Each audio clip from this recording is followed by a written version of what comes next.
ये question JEE mains 2024 में है, जो क्लास 12 से लिया गया है और ये magnetic effect of electric current से लिया गया है।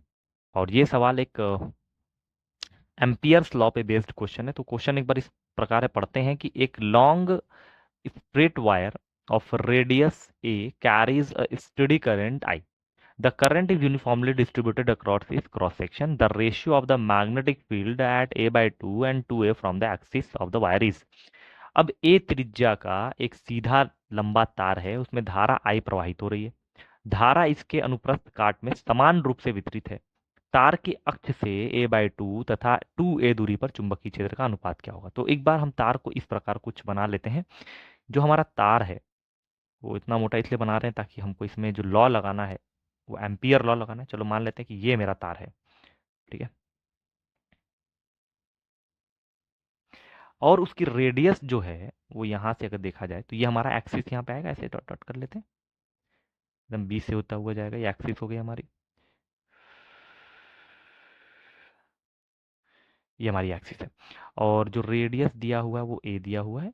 और इसके अंदर जो करंट बह रही है वो पूरी करंट जो इधर से जा रही होगी वो आई है, ठीक है। हमसे कह रहा है कि बताइए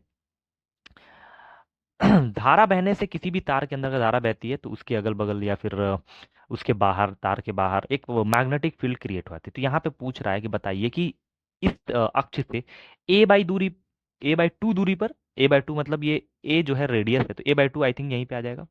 तो यहाँ पे हमसे एक मैग्नेटिक फील्ड पूछा है बी, और एक बार कह रहा है टू ए पर, मतलब टू ए हो जाएगा हमारा ए यहाँ पे एक बार यहाँ पे कह रहा है। तो हम लोग पहले क्या करते हैं कि यहाँ पे अंदर निकाल लेते हैं। अगर अंदर हमको मैग्नेटिक फील्ड निकालना है तो इसका हम लोग एक एम्पियर का एक लूप, इमेजिनरी लूप को क्रिएट करेंगे।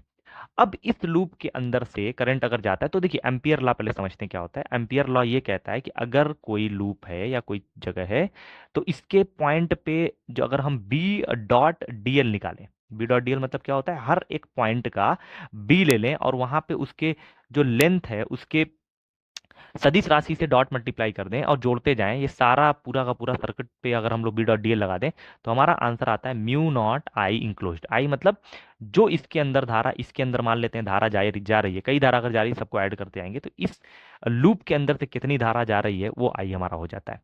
तो हम यहाँ पे एक बार पॉइंट पी मान लेते हैं और यहाँ पे पॉइंट जो है वो क्यू मान लेते हैं।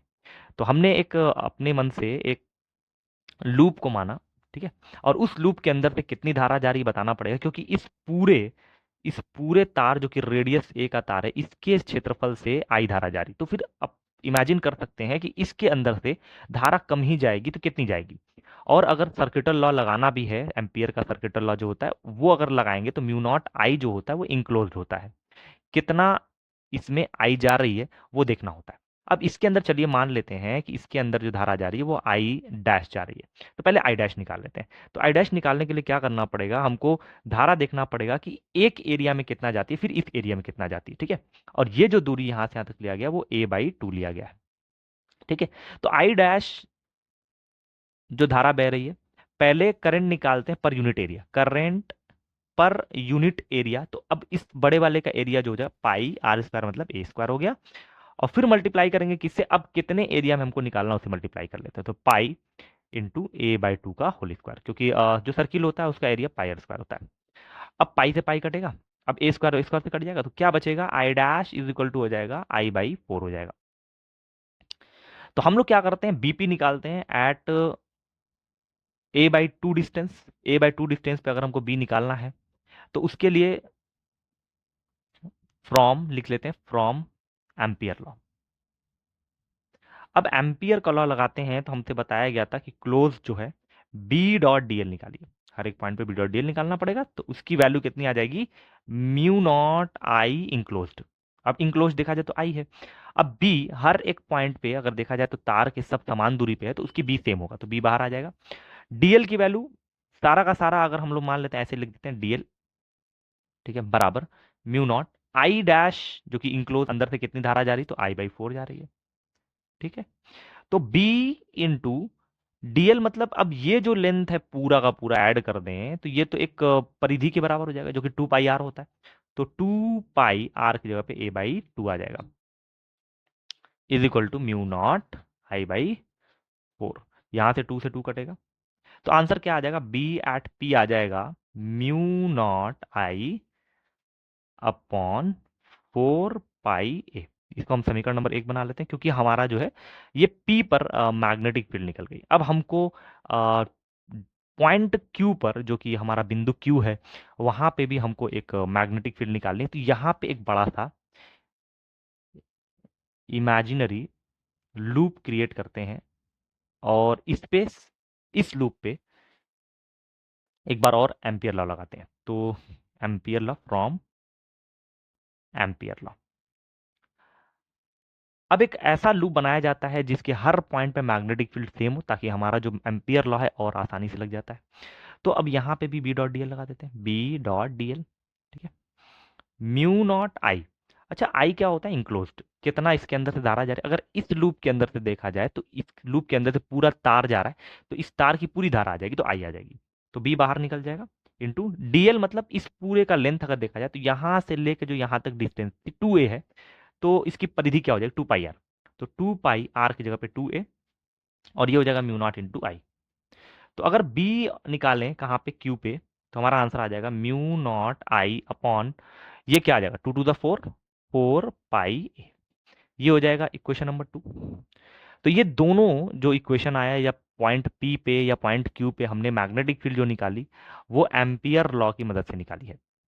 और एम्पियर लॉ क्या होता है, B dot D L is equal to mu naught I. और बी डॉट डी एल कहाँ लगाना है, ये किसी एक लूप पे लगाना होता है, बी डॉट डी एल, और इज इक्वल टू होता है म्यू नॉट आई, उस लूप के अंदर से बहने वाली धारा को आई इंक्लोज कहते हैं। अब हमसे कह रहा था कि the ratio of the magnetic field at a/2 and 2a, ठीक है। अब कह रहा है तार के अक्ष से a/2 और 2a दूरी पर चुंबकीय क्षेत्रों का अनुपात निकालिए। तो a/2 दूरी पर हमने मैग्नेटिक फील्ड को bp लिखा हुआ है, और 2a दूरी पर मैग्नेटिक फील्ड को bq यहाँ कर लेते हैं, bq लिखा हुआ है। तो इन दोनों का अनुपात निकालना है। तो bp डिवाइड बाई bq, जो कि अनुपात निकालेंगे, तो ऊपर आ जाएगा म्यू नॉट आई अपॉन 4 पाई ए, और नीचे आ जाएगा म्यू नॉट आई अपॉन, ये भी हो जाएगा 4 पाई ए। तो आई थिंक ऊपर और नीचे अगर देखा जाए दोनों वैल्यू सेम है, तो दोनों वैल्यू कट जाएगी, तो आ जाएगा 1:1। तो B P ratio B Q की वैल्यू आ जाएगी 1:1। तो हमारा आंसर आ गया 1:1, हमारा आंसर आ गया। तो सवाल पूरा का पूरा एम्पियर लॉ पे बेस्ड था। और एम्पियर लॉ में क्या होता है कि अगर कोई एक